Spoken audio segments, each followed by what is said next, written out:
Power Studios.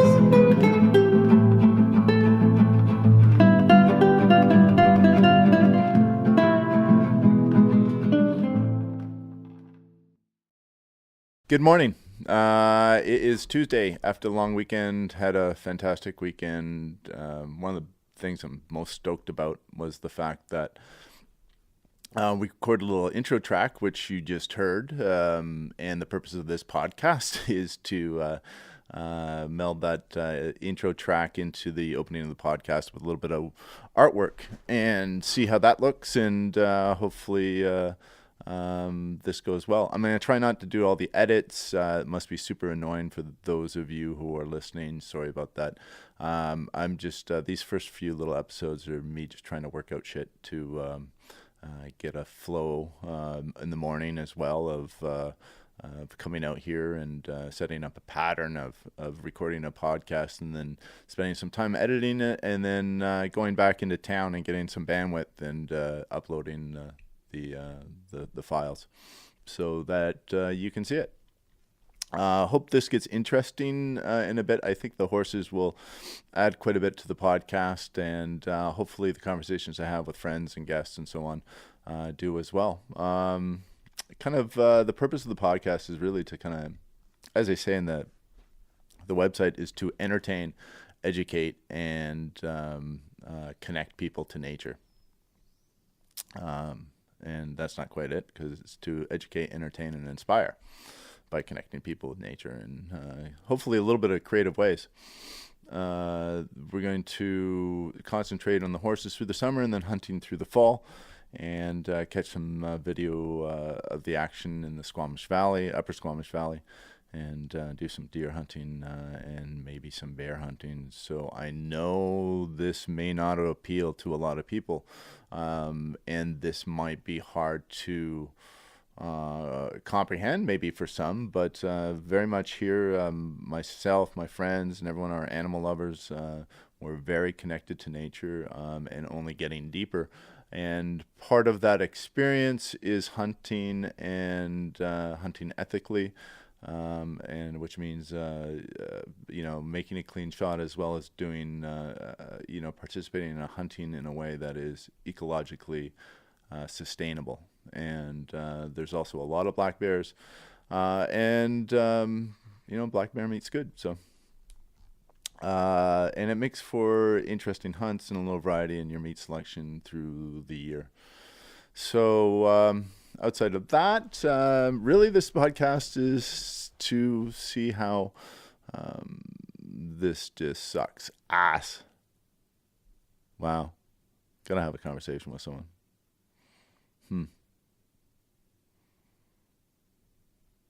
Yep. What's my topic? I have no topic.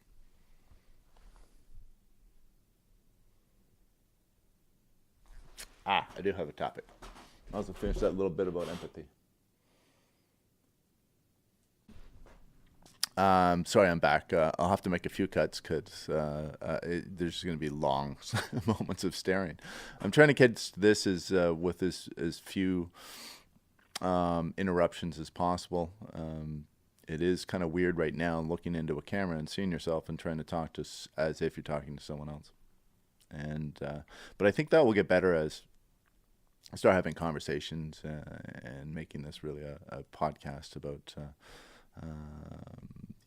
our experience with nature and how we enjoy it and how we connect with it, and also we connect with each other to make our lives rich and fulfilling and well lived, I guess. And maybe touching on some of the topics of what makes up some of the tool sets for skilled living. I guess we all learn through our lives. I'm certainly developing new skill sets or tools to enable me to navigate life and enjoy life more and more every day. And I guess that's the spiritual journey. So, I guess what I was talking about earlier was Bernie Brown's video about empathy, and I thought about it over the weekend quite a bit. And what is it that we did a few rides? I did a couple of guides. I guided for a couple of rides this weekend, and It's so interesting to see people's expressions because, like I said in other little videos, people are just blown away. It's quite shocking. We had some Japanese tourists in on Sunday, and we just took them for quite a tame little walk, a little trail ride. The river's quite high, so it limited our access into the backcountry. And they literally, she said, had the experience of her life. So it just goes to show you what the horses and what um, the surroundings and nature here does for people. Um, I love it, and there's a ton of people here that love it as well that share with me and enjoying it and participating and helping out where we can.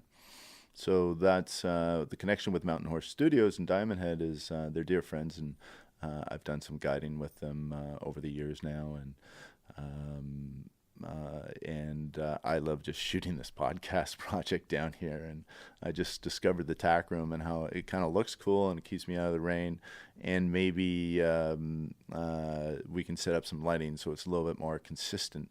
Right now the lighting's not that bad, but it can be improved.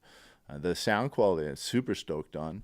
Again, that intro I love, and it came out really good. It's quality of mics, I guess, is what does it, and your preamp. But it's amazing what you can capture in a little tack room. I'm kind of stoked to play myself and see if I can make my shit guitar playing sound good by chance. So that kind of stoked about the equipment and what you're able to do now for maybe $5,000-$10,000, which would have cost you, $150,000 just a decade ago. Technology is insanely good. What I'm recording on this right now is just an app that allows me to do multi-camera switches using iPads, iPhones, and Mac products. It's pretty cool. And then as long as you capture a good sound, it seems to come out pretty good. And now the tricky part is the content. The first part of it was just me continuing to learn to get better and better presence in front of the camera, to speak and enunciate properly. And then next is to improve the content, which will probably mean tomorrow bringing some horses in, and maybe I'll go for a ride with Mojo, my horse, tomorrow morning. We'll go, if the river's down, we'll go out there and maybe try to get out there for 6 a.m. and see if we see any wildlife. Saw a lot of elk just the other day, and so they might be in the riverbed tomorrow morning. They seem to be back in the area, and maybe something else that's following them, so we'll see. Outside of that, it's going to be a quick little video today. I just really want to sync up the intro in this and see what it looks like and sounds like. Hopefully have one of my friends down to do a little podcast this week, and that will be fun. I'm kind of stoked about doing the first conversational podcast and getting that sorted. But the one thing I wanted to touch on was the Bernie Brown empathy thing. I just find it super interesting. A lot of people, we had a conversation, and it comes up quite often, why horses are able to kind of look at you from 100 yards away and know what you're all about. And I was thinking over the weekend, and I think, and just as my horsemanship skills improve and my relationship with Mojo, my horse, who you'll meet tomorrow, just like friendships gets deeper and richer and more connected. My relationship and my ability to do various things that I want to do with my horse, that's not the same as everyone. If you're writing English, you're probably not as interested in the things I do, and vice versa. But that's the beauty of horses, is that there's so many diverse things you can do, from a sports aspect to it, to more of a hunting and just getting out there and trailblazing perspective, and the things you can do with a horse are quite amazing. They're incredible animals, and like I've said in the past, it's not that I'm an expert, but I certainly have an affinity with them, and I certainly have a connection with my horse Mojo. And what I do want to share with you is not so much from a trainer's perspective about how to train a horse and so on, but more an emotional perspective, from a personal viewpoint, connection with horses, and how I see it.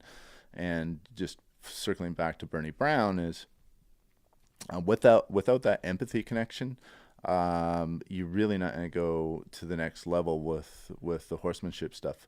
And I also think it saves that connection also is the connection that allows you to be intuitive enough to understand that when you're in danger spots just before they're happen, because things tend to go western, meaning the horses lose their shit in a split second. So you have to be very attentive to attunative to your horse, and when that might be possible. And there's a lot of aspects of it, but it's not that much difference than people, really. I really believe that we share the same emotional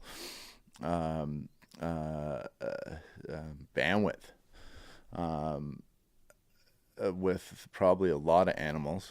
Certainly, I think with horses is some of the expressions of confusion and glee and just in various thoughts emotionally that we have and we can express.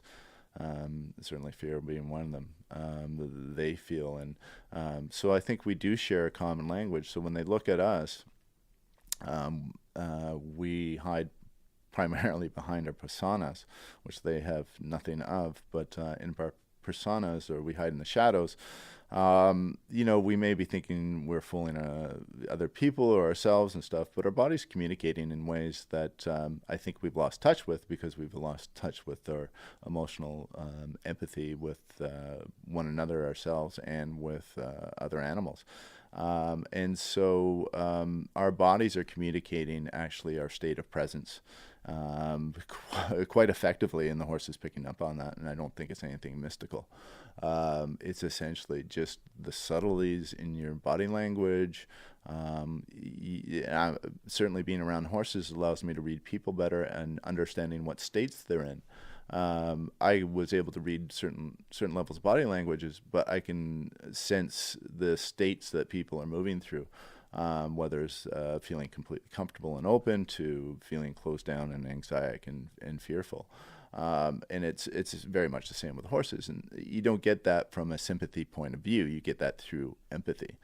So I think there is that connection with Bernie Brown and her viewpoints on empathy with other people, but also with horses and other animals and with ourselves, and connecting with horses that don't have that cognitive processing, all those thoughts flying through their heads. It's very pure. So that language that horses speak, which is a lot of body language and emotional language.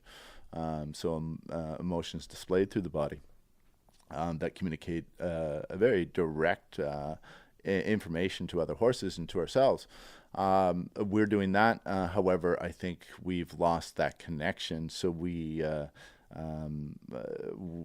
almost have to get back to nature in order to relearn it and reconnect ourselves to an emotional intelligence, the other side of intelligence that I think is so vital for us to save the planet, so to speak, or not even save the planet, but to live in accordance and balance with nature, and so we can support ourselves and the species and so on indefinitely, rather than the short-lived pursuit that we're doing right now.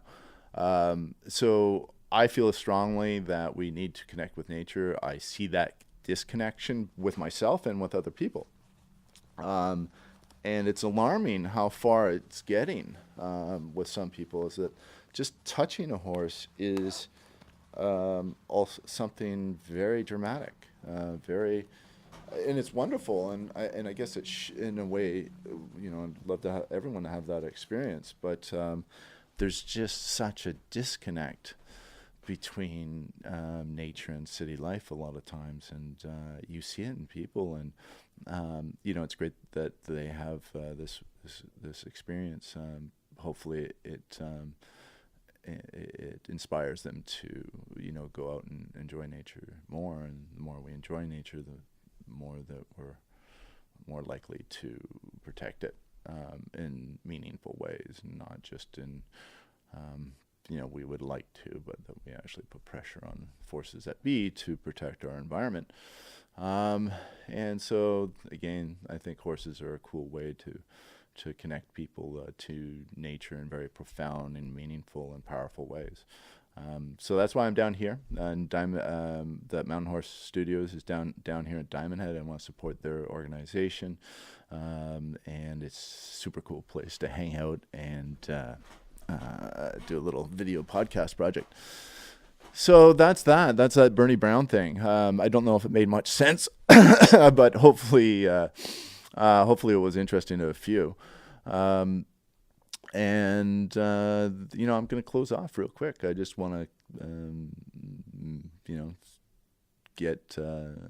get this recorded, and now that I fucked it up completely at the end here, say goodbye. So bye for now.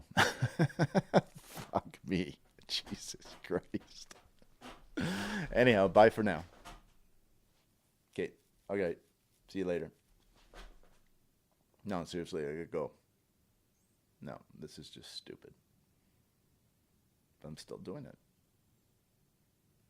Yeah. Okay, wait, I'm back. I'm going to try to step backwards and just kind of see how the day's looking here. I'm going to step out of the tack room. The light's going to be shit for a minute. But this is Tuesday in Squamish Valley. And I have... Oh God, it's terrible looking at yourself so close. You need to zoom out on these fucking things. What the fuck? There's Desi. Right there. Anyhow, it's kind of weird fucking spinning around here. As you can see, as I walk backwards, all the horses are out. Oh, that's weird trying to do that. Out there. And just because I think it's just kind of cool that all this is back here. I'm going to record a bit of it. Oh no, actually, it's too far to walk backwards.